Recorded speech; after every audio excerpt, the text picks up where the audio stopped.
El circuito visual está en la región occipital, es esta parte de aquí que veis pintada en azul.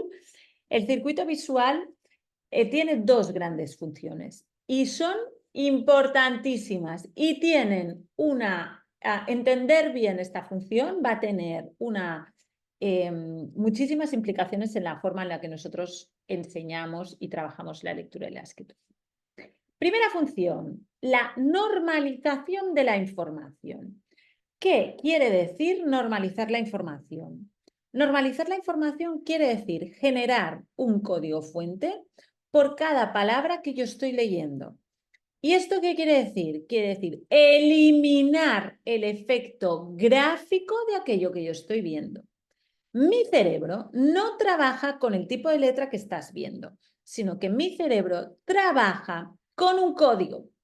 Y esto, en realidad, tiene todo el sentido del mundo. Si nuestro cerebro no trabajara con un código, cada vez que cambiamos el tipo de la letra, el tamaño de la letra, el color de la letra, no podríamos identificar ese dibujo como una palabra. Y por tanto, no podríamos leer. Y por tanto, la generalización de la lectura y la escritura no existiría. No sería una buena herramienta de comunicación.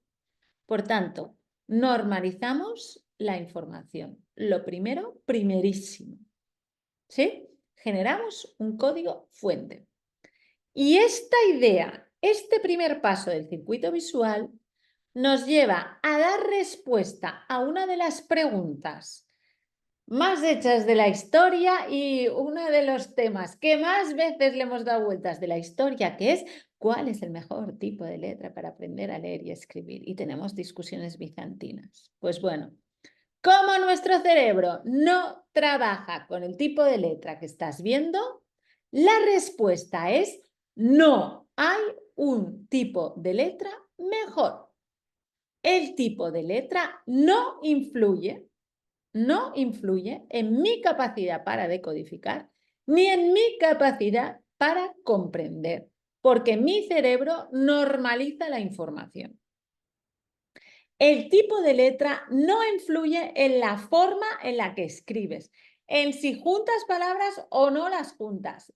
Lo que influye en si juntas palabras o no las juntas es tu habilidad de análisis del lenguaje. Eso es tu conocimiento sobre la conciencia del léxico. Eso es lo que influye en tu límite de la palabra, no el tipo de letra. ¿Hay tipos de letra más fáciles al trazo que otros? Por supuesto. Hay algunos tipos de letra que son más fáciles al trazo que otros. ¿Sí? Pero no estamos hablando en términos neuronales, no hay un tipo de letra mejor.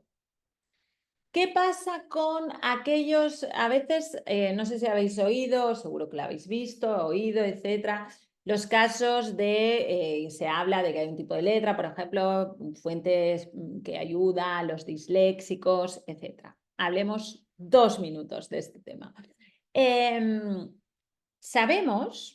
Sabemos que hay un porcentaje de personas que tienen dislexia que además de una dislexia tienen lo que nosotros llamamos, lo que se llama estrés visual o lo que es lo mismo una baja funcionalidad de su sistema visual. En estos casos, lo que nos está ocurriendo es que mis ojos pueden estar mecánicamente, digamos, perfectos. ¿Sí? Tú te vas a un oftalmólogo y te dice, no, no, es que este niño no tiene miopía, no tiene nada, su ojo funciona bien, pero es un ojo que no es funcional. ¿Por qué? Porque es un ojo que a nivel de refinamiento sensorial del sistema visual no está bien trabajado y por tanto es un ojo que no es funcional. En el caso de que tú tengas una dificultad en la funcionalidad del sistema visual, puede ser que haya determinadas grafías que te cuesten más de distinguir. Eso nos va a afectar cuando nos vamos a dar mucha cuenta de esto cuando estemos trabajando en habilidades prelectoras la correspondencia fonema-grafema. ¿Sí? Entonces, estos niños hay determinados tipos de letra que les ayudarán.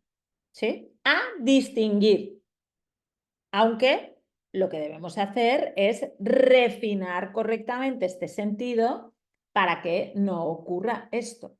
Una vez el sentido esté, el ojo esté funcionando correctamente, es decir, haya una funcionalidad correcta de este sistema visual y por tanto estemos en una normalidad, el tipo de letra dejará de ser relevante.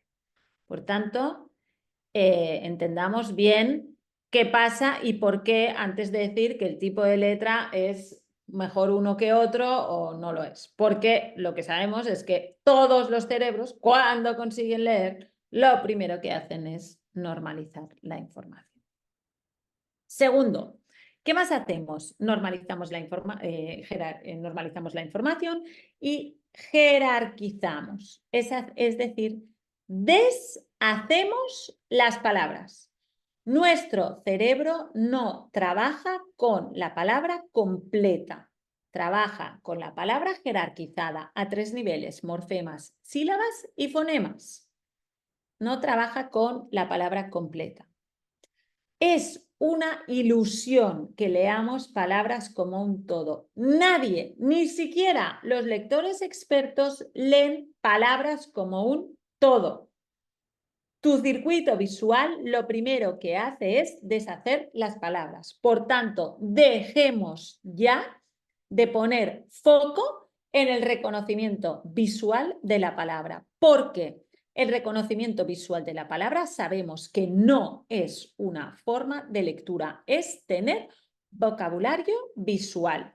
De la misma manera que puedo ver la marca Coca-Cola y digo Coca-Cola. O veo el logo de SEAT y digo SEAT. Eso no es leer, esto es tener vocabulario visual. En palabras de Uta Fritz le llama etapa pictórica. ¿Sí?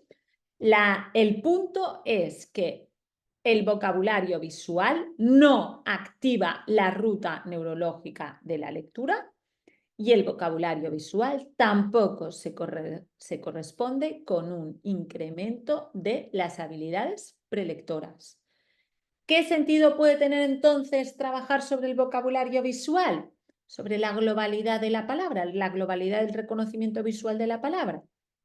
Pues puede tener un sentido funcional, es decir, que yo veo esa palabra y que es mi nombre, pongamos por caso, y yo sé que tengo que dejar mi mochila donde pone María porque ese es mi nombre. Y eso me ayuda a orientarme y eso me ayuda a ser autónomo. Y la autonomía es fuente de autoestima y la autoestima es necesaria para crecer, para vivir y también para aprender.